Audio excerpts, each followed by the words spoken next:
Good morning class. हाँ जी, तो chapter number 2 पे हमारी बात हो गई थी और आगे बढ़ने से पहले आज हम लोग पहले बात कर रहे हैं टेस्ट के सॉल्यूशंस पर। बराबर 6 क्वेश्चन करीब आप लोगों के लिए थे।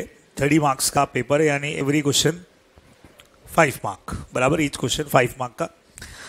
तो पहला जो क्वेश्चन है वो सबसे पॉपुलर सेक्शन, एकदम आसान सा, देखें चेक करें। Mr. Chintu was appointed as a site manager of ABC Construction Company on a 2-year contract at a monthly salary of rupees 50,000.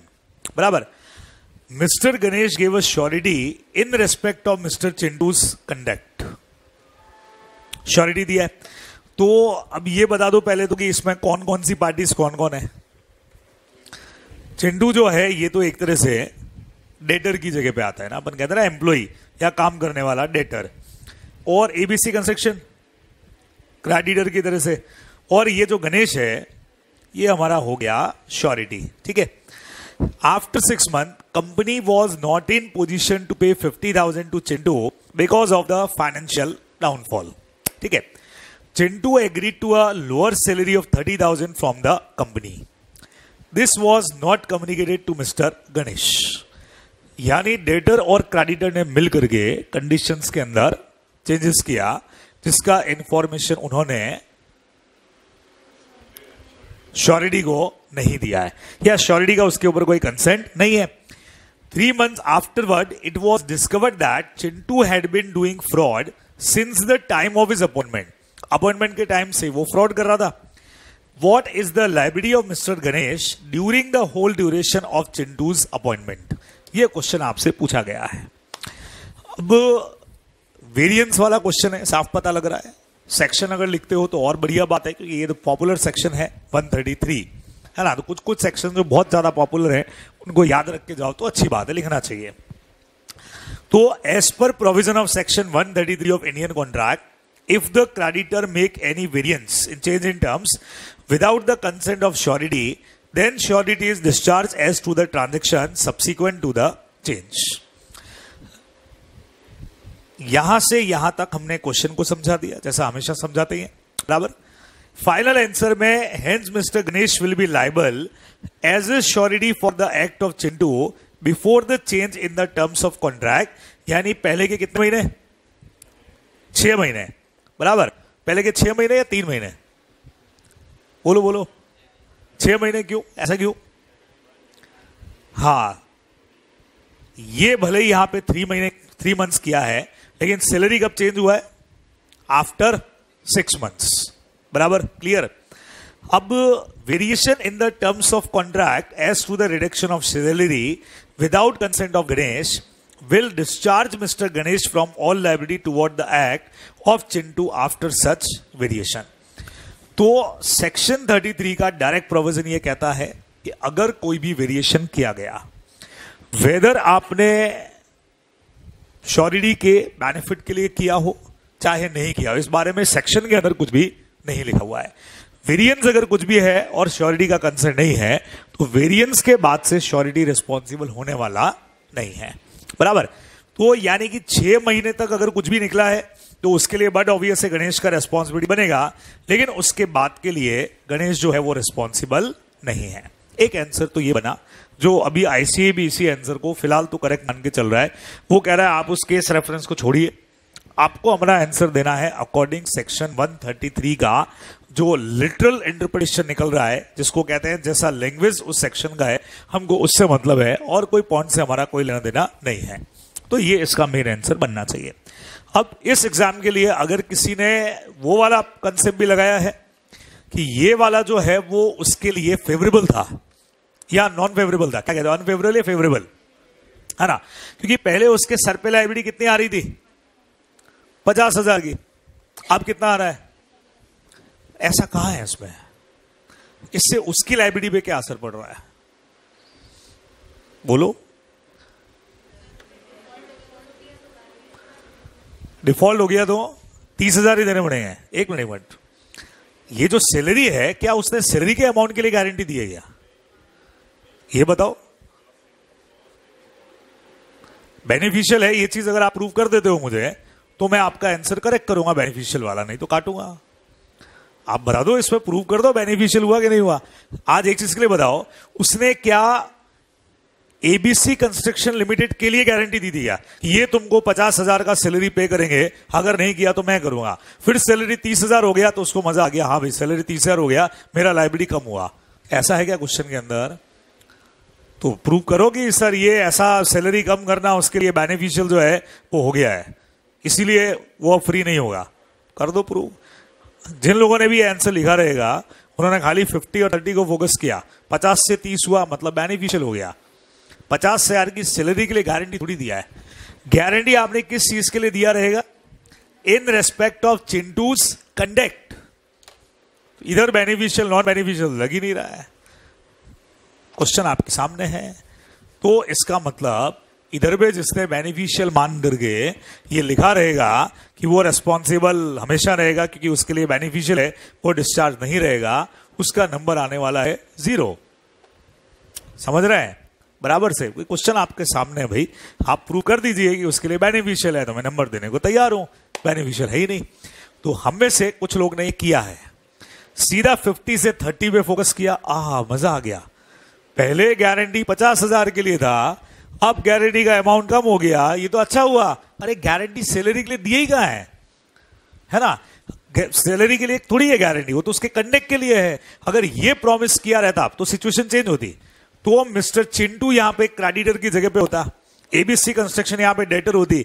ये प्रॉमिस करता एबीसी वाले तुमको 50,000 का सैलरी देंगे, मेरा प्रॉमिस है, इन्होंने नहीं दिया तो मैं पे करूंगा। फिर अगर वो 30 कर दिया होता तो उसको मजा आ गया, यार अपने सर पे लायबिलिटी 30 के आया। ऐसा तो क्वेश्चन में किधर भी नहीं बोला है, इसीलिए इसके अलावा कोई आंसर दिखा तो नंबर कटने वाला है। अब सवाल यह है कि नहीं, अगर सैलरी के लिए गारंटी डिस्चार्ज होने का सवाल नहीं।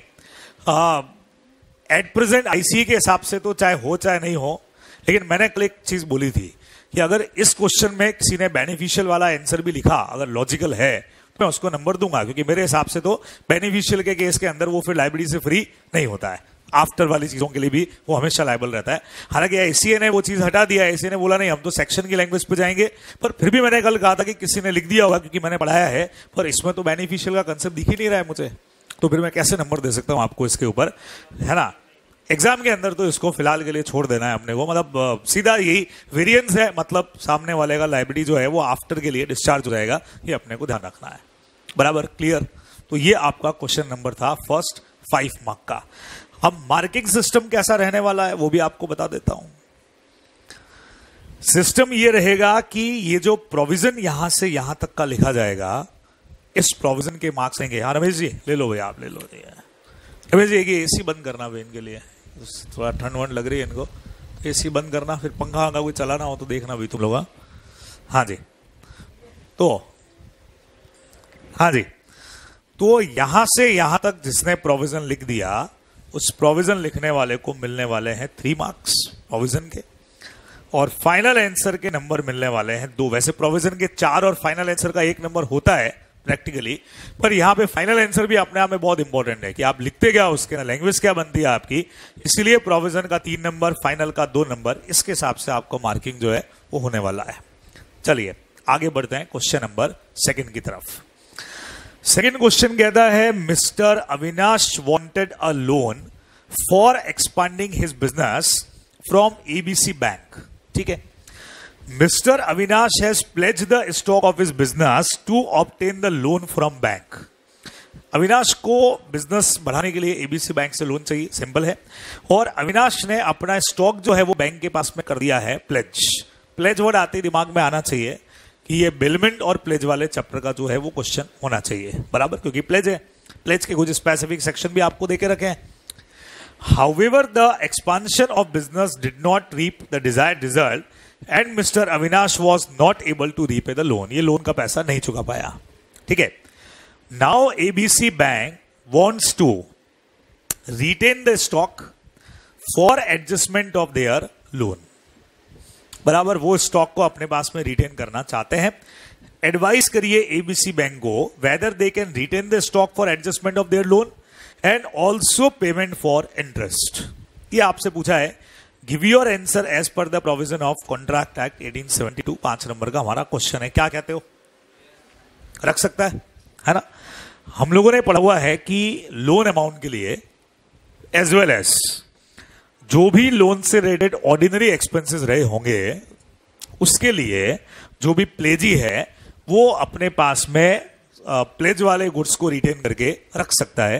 ये अपने को ध्यान रखना था, सीधा सा पॉइंट था ये तो, है ना?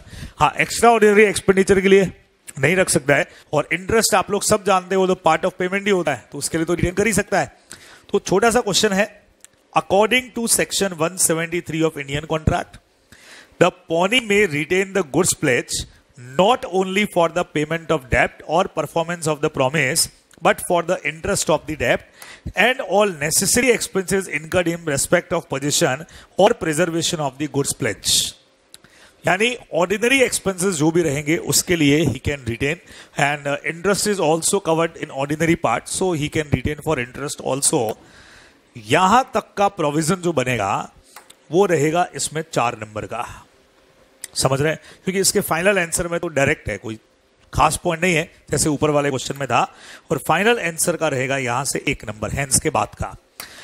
Hence ABC bank can retain the stock of business of mister Avinash not only for the adjustment of loan but also payment of the interest. तो ये भी देखा जाएगा कि आपका फाइनल आंसर आपने कितना तरीके से लिखा है बराबर से, क्योंकि हमने क्वेश्चन में आपसे ये पूछा था, एडवाइस करिए bank can retain the stock for the adjustment of loan and also for payment of interest. तो यही आपके फाइनल आंसर की लाइन होनी चाहिए, yes ABC bank can retain the stock for adjustment of loan and also payment of interest, तो जाकर के 1 number मिलेगा। अगर इसमें कुछ इधर उधर कर दिया या कुछ ज्यादा प्रॉपर तरीके से आपने नहीं लिखा, डायरेक्टली लिख करके छोड़ दिया, जैसा भी आपने तरीका यूज किया होगा, तो इधर भी नंबर कटने वाले हैं। क्लियर बता देता हूं आपको पहले ही, बराबर। तो ये रहेगा आपका क्वेश्चन नंबर 2। अब आते हैं नंबर 3 पे, तीसरा क्वेश्चन। 3rd क्वेश्चन है, ABC limited sells this product through some agent and it is not the custom in their business to sell the product on credit. उधर भाई क्या सोशल डिस्टेंसिंग रखो, थोड़ा दूर दूर बैठो, कोरोना चल रहा है, क्या कमाल करते हो तुम। हाँ जी, ABC Limited sells product through some agent and it is not the custom in their business to sell the product on credit. Business का custom ही नहीं है कि उधार पे बेचना है। Mr. Pintu, one of the agents, sold goods of ABC Limited to Parul Private Limited on credit. पहला गलती, ठीक है, which was insolvent at the time of such sale. दूसरा गलती, कहते हैं ना आपने वो करेला वो भी नीम चढ़ा। पहला गलती, क्रेडिट का कस्टम है ही नहीं, तुमने क्रेडिट के अंदर सेल कर दिया। दूसरा गलती, सामने वाला इंसॉल्वेंट था, दिवालिया को और सेल कर दिया, वो भी उधार पे सेल कर दिया, और ही है आपका पैसा। Now ABC limited sue mister Pintu for compensation toward the loss. Question में ही डायरेक्टली पता ही है कि सामने वाले से तो कुछ आ नहीं रहा है, तो कंपनी ने पिंटू पर केस किया for the loss cost due to sale of product to mister Parul private limited. क्या यहां पे एबीसी लिमिटेड अपने क्लेम में सक्सेसफुल होगी? क्या 100% होने वाली है। प्रोविजन क्या लिखा है उस पर जानता है, ऑथोरिटी के बाहर चला गया, या आपको बिजनेस में प्रिंसिपल के कस्टम्स मतलब डायरेक्शन फॉलो करने चाहिए, और डायरेक्शन जहां पे नहीं हो तो जो भी कस्टमरी मैनर है वो फॉलो करना चाहिए, और नहीं फॉलो किया और उससे कुछ लॉस हुआ तो आप रिस्पॉन्सिबल रहोगे। नोट्स में आई थिंक ये जो लाइब्रेरी ऑफ एजेंट का पॉइंट चालू होता है उसका फर्स्ट सेक्शन यही है ना, 2 पॉइंट दे रखे हैं उसके अंदर, उसमें क्लियर बोला हुआ है कि whether instruction of the principal और any customary manner related with business, और उसके बाद सेकंड पॉइंट में आई थिंक दे रखा रहेगा कि नहीं फॉलो किया और कुछ लॉस हुआ तो agent is responsible for that, बराबर। नंबर कटेंगे, कटना ही कटना है, वो तो प्रोविजन तो हमको चाहिए भाई, प्रोविजन चाहिए, प्रोविजन के बिना नंबर थोड़ी है भाई। आंसर तो आप किसी भी प्रोविजन को लिख के, जैसे वो बोल रहा है सर ऑथोरिटी के बाहर काम कर दिया उसने, आंसर तो इस पर ही बना दोगे तुम, गलती है। According section 211 of Indian contract act 211, आप नोट से चेक भी करना, an agent is bound to conduct the business of his principal according to the direction given by the principal, है ना, or in the absence of any such direction, according to the custom which prevail of doing business of the same kind of place where agent conducts such business. उसमें अपने एक line लिखी हुई है वहां पे, ये कस्टमरी वाली लाइन है क्या नोट्स के अंदर? चेक करो 211 में है ये लाइन, आई थिंक चेक करो, है ना, कि अगर डायरेक्शन नहीं है तो जो भी कस्टम रहता है उस बिजनेस का वो आपको फॉलो करना है। और क्वेश्चन के स्टार्टिंग में ही हमने आपको बोल दिया था उधार देने का कस्टम ही नहीं था भाई, काहे को उधार पे दिया, वो भी दिवालिया को और दिया, ठीक है। अब when the agent act otherwise, और उसके बाद वाला पैराग्राफ आपका यही है सेकंड पॉइंट, जिसका आगे सेक्शन नहीं लिखा हुआ है क्योंकि इसी सेक्शन का पार्ट है। When the agent act otherwise, if any loss sustained, he must make it good to the principal. हाँ, सुप्रीम कोर्ट का एक केस रिसेंट में दे रखा है मैंने कि सुप्रीम कोर्ट ने भी उधर बोला हुआ है कि अगर प्रिंसिपल का डायरेक्शन या ये कस्टमरी मैंने नहीं फॉलो किया और लॉस हुआ प्रिंसिपल को, तो agent is responsible for that. And if any, अच्छा ये लाइन जरूर उसमें नहीं थी, इफ एनी प्रॉफिट, अगर तो आपको वापस देना पड़ेगा भाई, प्रॉफिट हुआ है तो दो प्रिंसिपल को, लॉस हुआ है तो खुद बियर करो। पर खैर ये क्वेश्चन प्रॉफिट का है ही नहीं, ये तो लॉस का क्वेश्चन है ना। यहां तक तो रहेगा हमारा प्रोविजन, इसके मार्क्स रहेंगे 4 बराबर। अब सवाल है कि इसमें ऑर्डिनरी डिलीजेंस वाला पॉइंट आप लगा सकते हैं चाहें तो, कि भाई ये ऑर्डिनरी डिलीजेंस कहती है, पर यहां पे जब कस्टम वाली बात हमने कह रही तो यहीं आकर के सारी बात रुक जाती है। दोनों लिख दी अच्छी बात है, पर कस्टम वाला पॉइंट आपका मेन रहेगा in comparison with ordinary diligence. Ordinary diligence कब चाहिए? इंस्टॉलमेंट आप वाला पॉइंट उसमें भी दे रखा है आपको, पर दिक्कत क्या, अगर कहीं पे कोई भी कस्टम वाली बात नहीं होती तो समझ में आता है कि यार आप खाली इंस्टॉलमेंट वाली बात होती तो समझ में आता है यार आपने इंस्टॉलमेंट को कैसे माल बेच दिया, सवाल ही नहीं होता है। लेकिन यहां पहला पॉइंट ही आपका वही आ गया, तो बाकी सारे पॉइंट तो इस पॉइंट के सामने छुप गए, वो तो इसी में कवर हो गए सब कुछ। प्रिंसिपल का डायरेक्शन नहीं फॉलो, कस्टम फॉलो नहीं किया, you are responsible for losses, diligence सही नहीं, अब यहाँ पे मुझे कस्टम फॉलो करना है आपको। ये मेरा आंसर आपका जाने वाला था। अब दोनों लिखा है, अगर कस्टम वाले पे ही आपको नंबर मिलने वाले हैं, डिलीजेंस वाला कॉपी चेकर का मन पे होगा, नंबर देता है कि नहीं देता है, उसका मूड पे जाएगा पूरा। In the present case mister Pintu one of the agent sold goods of ABC, question की लाइन आ गई। Also it is not custom in ABC, ये सबसे पहला आ गया कि इंसॉल्वेंट को आपने सेल किया और सेल करना उधार के ऊपर कस्टम था ही नहीं, तो इस वजह से mister Pintu must make good the loss to ABC limited. अब इसको आपने जैसे भी लिखा हो, ABC limited have right to recover losses from Pintu, जो भी है पिंटू चिंटू जो भी है ये अपने को ध्यान में रखना है। इसका आपको मिलने वाला है 1 नंबर फाइनल आंसर का। 4 नंबर आपके रहेंगे प्रोविजन के। मेन प्रोविजन वही माना जाएगा कस्टम वाला, अब डिलीजेंस वाला मूड पे क्या बता नंबर दे दिए जाए, बाकी परफॉर्मेंस को देख करके कि यार अच्छा परफॉर्म किया हुआ है बाकी के अंदर, तो शायद कुछ नंबर दे दिए जाए इधर भी और मेन एग्जाम्स के अंदर भी, ठीक है। अच्छा फिर क्या होता है, आजकल ऐसा सुनने में आ रहा है कि कॉपीज जो हैं वो मैनुअली की जगह के ऊपर धीरे धीरे वो लोग आर्टिफिशियल इंटेलिजेंस के थ्रू चेक कराएंगे, है ना, ऐसा आगे किया जा सकता है। तो उसमें तो क्या रहेगा, जो आंसर उधर फीड किया रहेगा उससे आपका आंसर मैच करता है तो मार्क्स मिलेगा, नहीं तो नहीं मिलेगा। हालांकि इधर वाले में ये बहुत मुश्किल काम है, वो एमसीक्यूज वगैरह में ठीक हो जाता है, ठीक है। लेकिन इधर भी आपको एक चीज बताऊं, जो भी कॉपी चेक होने के लिए जाएगी प्रैक्टिकली किसके पास जाती होगी, चार्टेड्स मेनली या यूनिवर्सिटी प्रोफेसर्स। अब आपको क्या लगता है कि हर चार्टेड ने क्या अभी भी कॉन्ट्रैक्ट एक्ट को याद रखा हुआ रहेगा? क्या कहते हो कि हर चार्टेड जो प्रैक्टिस कर रहा है कुछ कर रहा है, उसने क्या सीपीटी के अंदर या फाउंडेशन के अंदर आज से 20 साल पहले 10 साल पहले वो पढ़ा होगा फाउंडेशन के अंदर कॉन्ट्रैक्ट, वो थोड़ी याद किया हो रहेगा, ठीक है। तो अब वो क्या करेगा अपना आंसर का, उसके लिए तो बेस्ट सोर्स क्या है, आंसर शीट। अब वो ये थोड़ी है कि अब वो पहले जाकर के नेट पे वो पूरा पढ़ेगा एक बार, खुद पे पहले मैं नॉलेज ले लूं इसका वापस से फिर मैं तुम्हारा कॉपी चेक करूं, पागल थोड़ी है वो तो 1-2 बार आंसर सामने रखेगा, आंसर उसके दिमाग में क्लिक कर गया कि हाँ, फिर वो आंसर भी साइड में रख देगा, उसके दिमाग में आंसर है उससे मैच करता दिखेगा तो मार्क्स दे देगा, नहीं तो खत्म करो, है ना। क्योंकि ज्यादातर चार्टेड वैसे भी लॉ में डील थोड़ी करते हैं, चार्टेड्स का नॉर्मली काम 80% से बोलो टैक्स में डीलिंग करने का है, तो उसको टैक्स का नॉलेज रहा हो सकता है, जीएसटी का नॉलेज रहा हो सकता है, बराबर। हाँ, आप कोई पढ़ा रहा है चार्टेड अकाउंटेंट तो मे बी उसको ये चीज का भी नॉलेज रहे, पर चांसेस कम रहते हैं इस चीज के, तो इसीलिए वो तो आईसीए का सजेस्टेड को ही मैक्सिमम फॉलो करने वाला है, तो इसीलिए ज्यादा मैटर वही फॉलो करेगा। तो इसीलिए प्रैक्टिस जितना, ये टेस्ट और रिटर्न प्रैक्टिस इसीलिए आपको बोलते हैं क्योंकि सबसे ज्यादा इस वजह से ही अपने को नंबर मिलने वाले हैं, बराबर। अदरवाइज अपने हिसाब से आंसर सही है, लेकिन कॉपी चेकर तो वही फॉलो करेगा जो आईसी उसको बोलने वाला है। इसीलिए तो आपको भी मैंने अभी बोला 133 के ऊपर, मैंने कहा मेरा ओपिनियन कुछ भी जाए उसको कैंसिल करना है, अपने को जो आईसी बोले वो चीज फाइनल है, क्योंकि नंबर उधर से अपने को मिलने वाले हैं। ठीक है, अगला question number 4। Mister D was in urgent need of money amounting ₹5 lakh, 5 lakh का अर्जेंट नीड है। He ask mister K for the money. Mister K lend the money on the sureties of A, B and without any contract between them in case of default in payment of money by D to K। पैसे का जरूरत है 5 लाख का mister D को, के ने पैसा दिया है, मतलब के हमारा क्रेडिटर की जगह पे आ गया, ये डेटर आ गए, और ये तीनों जो है वो गए, वो हमारे को श्योरिटीज हो गए बराबर से।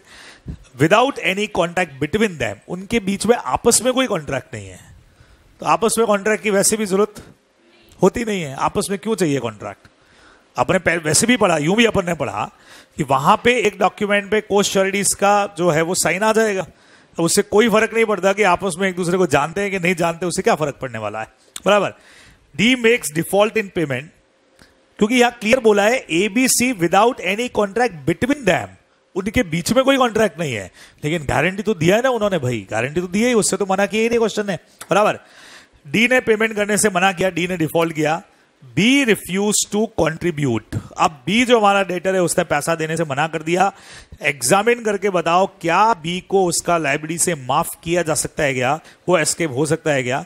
नहीं हो सकता है। जॉइंटली अब कई लोग का फोकस रहा होगा सर आपस में कॉन्ट्रैक्ट ही नहीं है, एक दूसरे को जानते नहीं है, तो क्या रेस्पॉन्सिबिलिटी बनना? अरे जान पहचान कोई शादी थोड़ी करनी है, कोई अपने को रिश्तेदारी थोड़ी बढ़ानी है जो एक दूसरे को जानेंगे हम भाई बराबर। आज हम कंपनी के इतने शेयर होल्डर होते हैं, डायरेक्टर्स होते हैं, जबरदस्ती एक दूसरे को जानेंगे जानेंगे बराबर, सवाल ही नहीं है, नहीं जानना कहां जरूरत है। ठीक है, अभी जैसा हम लोग हैं, अभी तो चलो ठीक है, अभी आज दिनेश तेजवानी सर तो मुझे इतने दिन बाद मिले, ठीक है, Mitesh sir director of company है, वैसे रोज मिलना होता है, अभी इतने दिनों से मिलना ही नहीं हो रहा है, तो जबरदस्ती है क्या मिलना ही हो? कई बार ये तो चलो छोड़ा प्राइवेट कंपनी है, पब्लिक कंपनी होगा तो जरूरी है एक दूसरे को जाने ही लोग आपस के अंदर। सेम वैसा ही को श्योरिटीज के अंदर भी है, भाई हमारी कंडीशन हो सकती है कि हमको को श्योरिटी चाहिए, सामने वाले को ला करके देना है। आपको मैंने ये भी कहा था को श्योरिटी लाने का जिम्मेवारी क्या खुद श्योरिटी पे होता है क्या? बोलो, हम कंडीशन लगा देते हैं क्रेडिटर जाने और डेटर जाने, भाई तो वो जो भी लेकर के आ गया तो हमारा रेस्पॉन्सिबिलिटी बनेगा। अब जबरदस्ती हम उसको जानते होंगे नहीं, मेरा दोस्त होगा तभी को श्योरिटी बनेगा, वो सवाल ही नहीं है। तो इनका आपस का कॉन्ट्रैक्ट जरूरी भी नहीं है बराबर। तो सेक्शन 146 इधर काम करता है को श्योरिटीज का।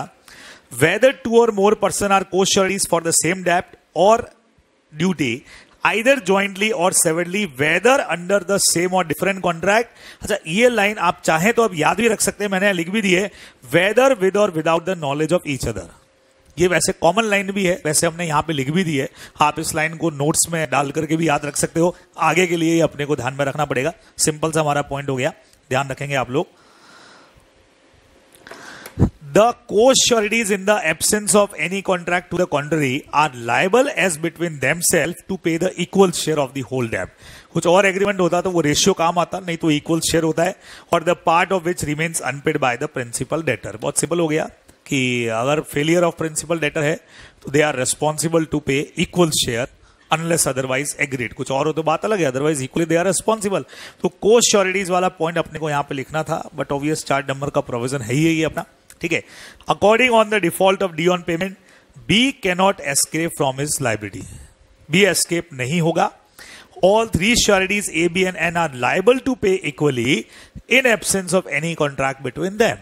ठीक है, उनके बीच में अलग से कोई कॉन्ट्रैक्ट नहीं है, होता तो हो सकता है 3:2:1 या और कोई रेशियो होता, अदरवाइज तीनों के तीनों इक्वली रिस्पॉन्सिबल हैं, और बी यहां पे अपना लायबिलिटी से फ्री नहीं होगा। ये अपने को आंसर में लिखना चाहिए था।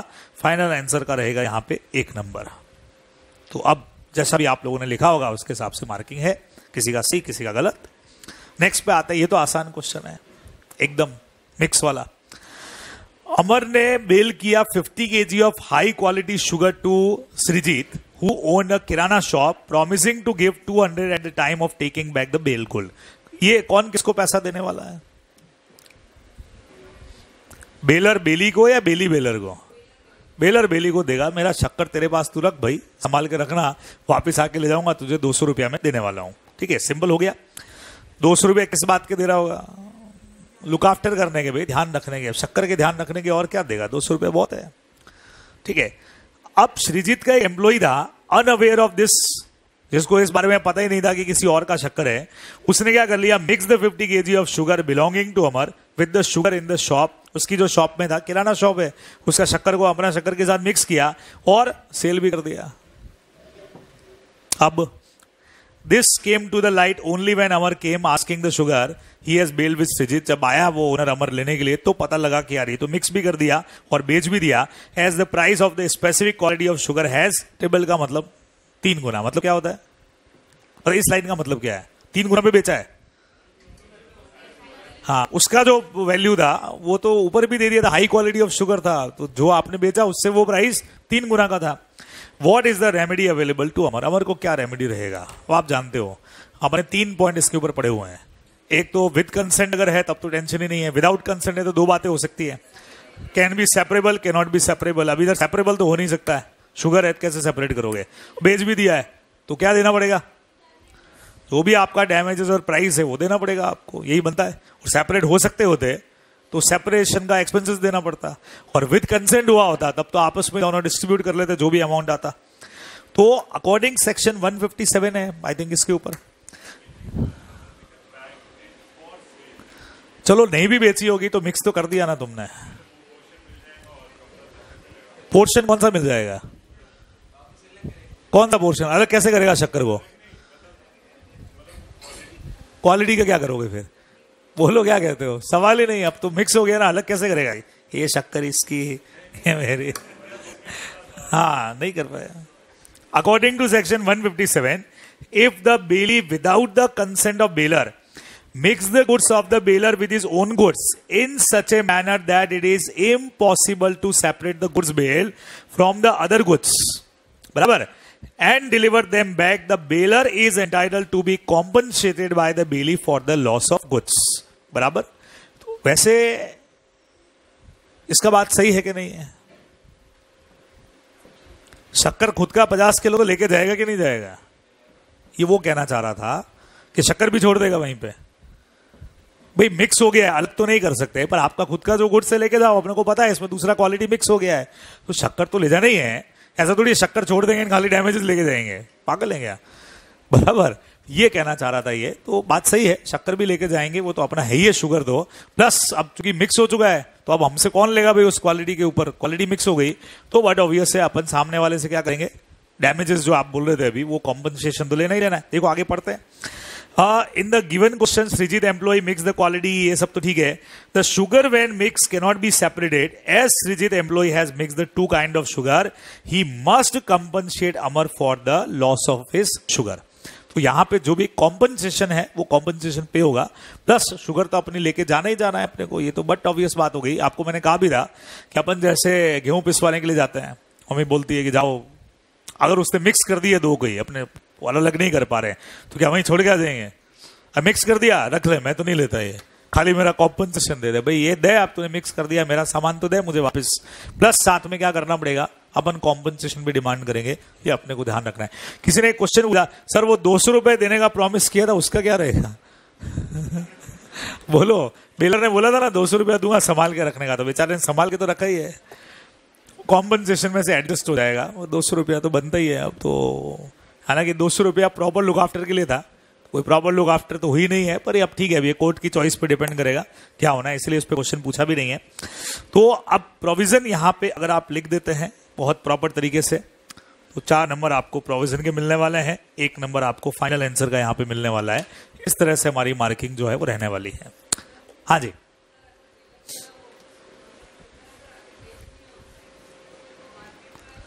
वो उसका डिफरेंस, वो फिर अपन अमाउंट ऑफ कॉम्पनसेशन भी लिखते हैं यहाँ पे, फिर वो क्वेश्चन में बना देते आगे कि भाई इस प्राइस पे दी और आगे इस प्राइस पे वो सेल करने वाला था, तो फिर वो भी डिमांड करते अपन।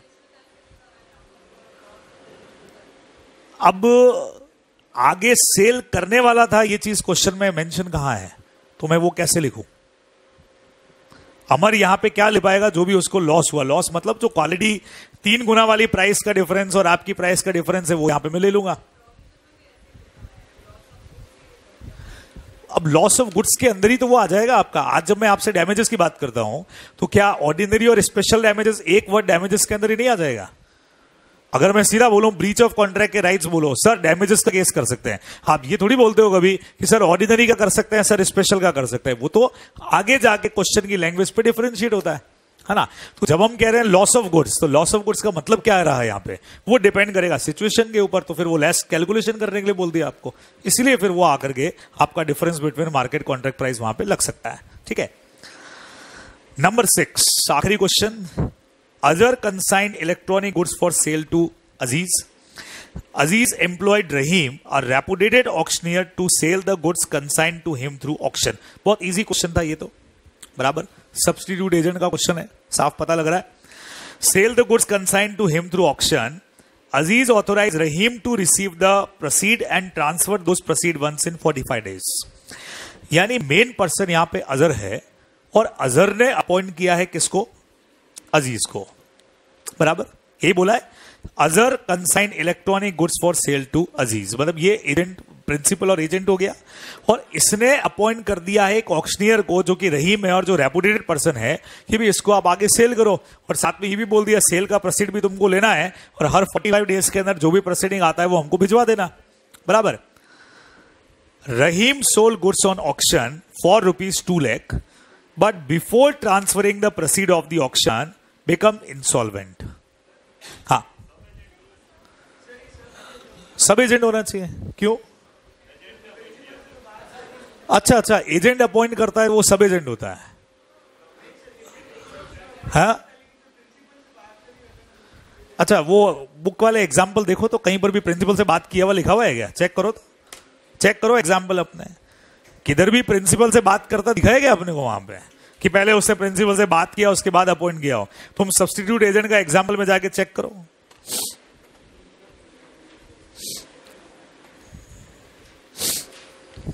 देखो, और ये एम्प्लॉय वाला जो वर्ड आ रहा है ना, ये हमेशा सब्स्टिट्यूट के साथ ही आ रहा है, सब एजेंट के साथ तो एम्प्लॉय वाला वर्ड ही नहीं है। चेक कर लो। हाँ, वो माना जाता है agent of the principal. Example check करो ना भाई, तुम ऑक्शन वाला एग्जाम्पल तुम्हारे उधर भी तो देख रखा है, नोट्स में भी तो देख रखा है, बनेगा ना दोनों के बीच। एग्जाम्पल क्या कहता है ये चेक करो ना तुम। एग्जाम्पल का लैंग्वेज काहे को नहीं चेक कर रहे हो? नहीं तो मुझे निकालना पड़ेगा इधर भी। क्या दे रखा है एग्जाम्पल में? सेम एग्जाम्पल है भाई, तुमको सेम एग्जाम्पल दिया। मैंने तब भी एक चीज बोली थी, मैंने कहा था सब एजेंट के अंदर वो अपने काम का कुछ पार्ट ट्रांसफर करता है और कुछ पार्ट खुद के पास रखता है। इधर अपना सारा काम वो हैंडओवर करता है। तब भी आपने मुझे पूछा सर अपॉइंट तो ये कर रहा है, मैंने कहा हाँ अपॉइंटेड वर्ड आएगा, एम्प्लॉय किया उसने। और ये लाइन उस एग्जाम्पल में भी किधर भी नहीं लिखी हुई है आपके कि उसने प्रिंसिपल से कंसेंट लिया है। वो तो प्रिजम्पशन लिया जाता है, प्रिंसिपल से कंसेंट लिया ही रहेगा उसने। अपना सारा काम आप जब किसी को दे रहे हो तो कभी भी सब एजेंट में नहीं आया। मैंने आपको डीलरशिप का एग्जाम्पल भी दिया था, राजस्थान का डीलरशिप मुझे मिला, मैंने आगे आपको जोधपुर का डीलर बनाया, तो मैंने अपना सारा काम आपको थोड़ी ट्रांसफर किया, खाली जोधपुर एरिया का ट्रांसफर किया है।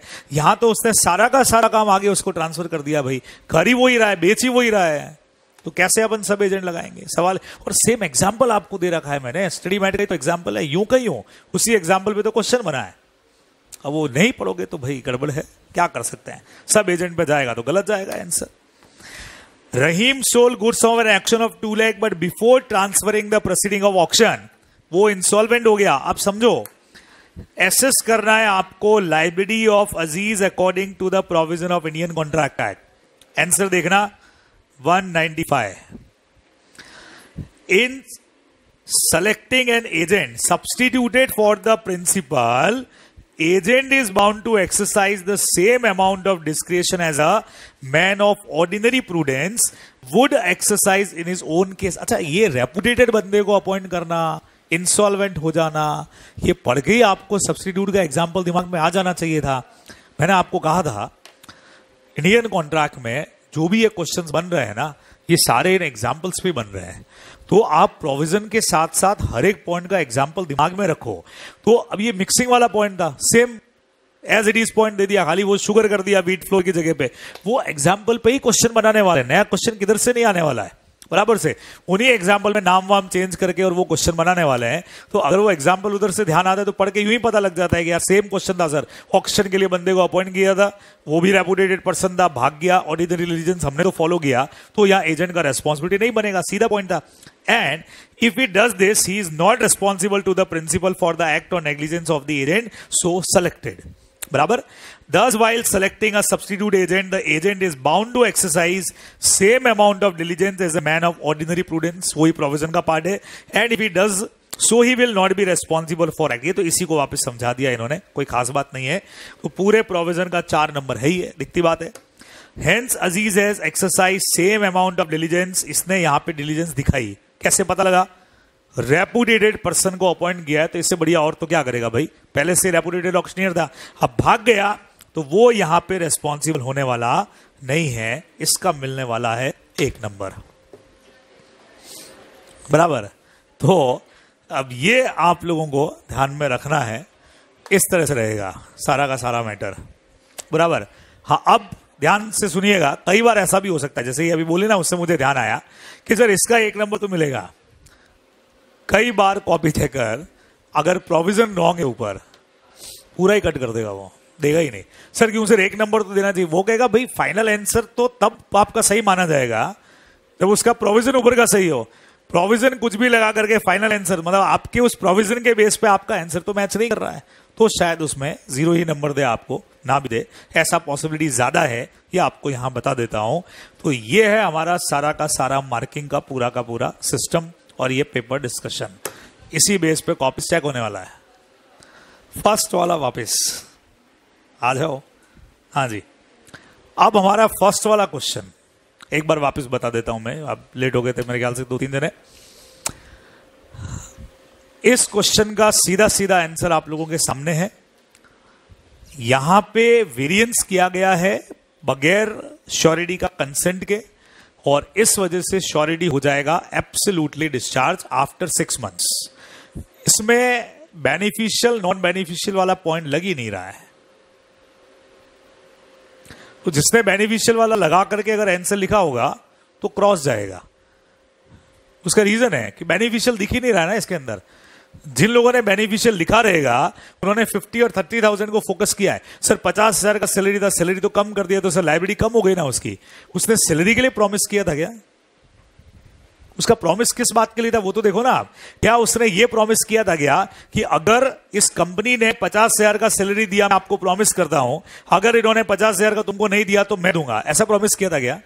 उसने प्रॉमिस सैलरी के लिए थोड़ी किया है, उसने प्रॉमिस किया है जिस बंदे को सैलरी मिल रही है चिंटू, उसके कंडक्ट के लिए। इसमें तो बेनिफिशियल नॉन बेनिफिशियल हो ही नहीं सकता है। बेनिफिशियल नॉन बेनिफिशियल कब बनता, फिर से बता देता हूं। अगर यहां पे एबीसी कंस्ट्रक्शन के लिए उसने चिंटू को गारंटी दिया होता, किस बात का, कि ये तुमको 50,000 का सैलरी देंगे, अगर 50,000 से सैलरी नहीं मिला तुमको तो मैं लायबल हूं। फिर उन्होंने आपस, तो इसकी लायबिलिटी कितनी बनती श्योरिटी की? 50,000। अब अगर 50 से 30 सैलरी कर दिया तो श्योरिटी कहता मुझे तो मजा आ गया भाई, लाइबिलिटी मेरी कम हो गई, तो समझ में आता कि नहीं अब ये फ्री होने वाला नहीं है, तो मैं आपको नंबर इसके दे देता। पर यहां पे तो 50-30 का तो रोल ही नहीं है पूरे क्वेश्चन के अंदर। हमने तो बोला कि चिंटू का कंडक्ट सही होना चाहिए, इस बात का हमने प्रॉमिस किया है। तो अब कंडक्ट अगर गलत है या उन्होंने जो सैलरी चेंजेस भी किया उससे कुछ फर्क नहीं पड़ने वाला है, बराबर से। ये इसमें अपने को ध्यान रखना पड़ेगा, बराबर से। तो इसीलिए बेनिफिशियल नॉन बेनिफिशियल पे आंसर नहीं जाकर के इसका, अगर होता तो मैं नंबर दे रहा था आपको, मैंने बोला भी था आपको, कल भी बोला था कि अगर इसमें ऐसा कुछ होता तो मैं इस बार आपको नंबर देता, क्योंकि मैंने ही बताया था आपको, पर इसमें ऐसा कोई पॉइंट ही नहीं है तो कैसे नंबर दे दें। तो यहां आकर के आपका ये जो पूरा का पूरा पार्ट है वो हो जाएगा एब्सोल्यूट खत्म। चलिए पहले इसको यहां रोक देते हैं एक बार।